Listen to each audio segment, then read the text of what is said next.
কিছু কিছু বিজেপি নেতার মন্তব্য যে মুসলমানরা কোনোদিন বন্দে মাতরম কোয়ার পাইবে না, জয় শ্রীরাম কোয়ার পাইবে না, কিন্তু তোমার ধারণা একদমই ভুল।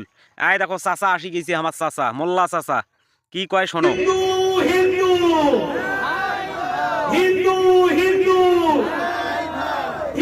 ভিডিও খান অন্য জায়গার নমায়, আমারে পশ্চিম বাংলার।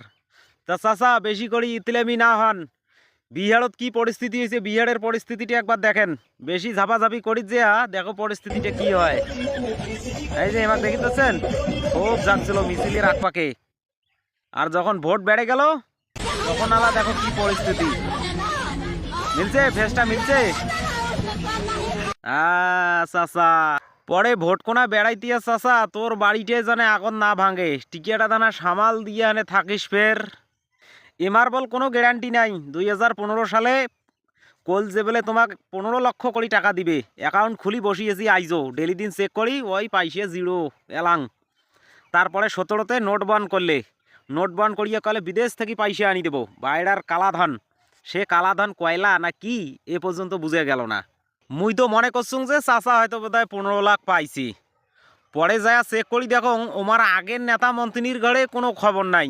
খবরে যদি থাকিলা এই ঘটনাটা কি হয়, দেখো কি ঘটনা। কেটেছেন মানে এই না, এই চাদরটা আপনি মনে করুন ব্যাগে ভরতে পারেন। 700 টাকা রাখান চাদর। কি বলছি পরিস্থিতি নেতার ঘরে 700 টাকা দিতে হচ্ছে তাকে। সি মান সম্মান সব শেষ।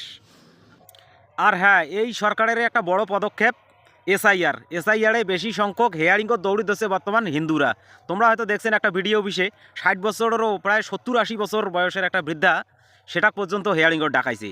তাইলে দেখো কি তানসানা নানসানা করছে। তো ভিডিওটা সবাই বেশি বেশি করে শেয়ার করে দিবেন। যাই ফেসবুক থেকে দেখিতেছেন লাইক করে দেন, আর যাই ইউটিউব থেকে দেখিতেছেন তাই চ্যানেলটা অবশ্যই সাবস্ক্রাইব করে দিবেন। পাশে থাকবেন, হ্যাঁ সাপোর্ট করে দাও।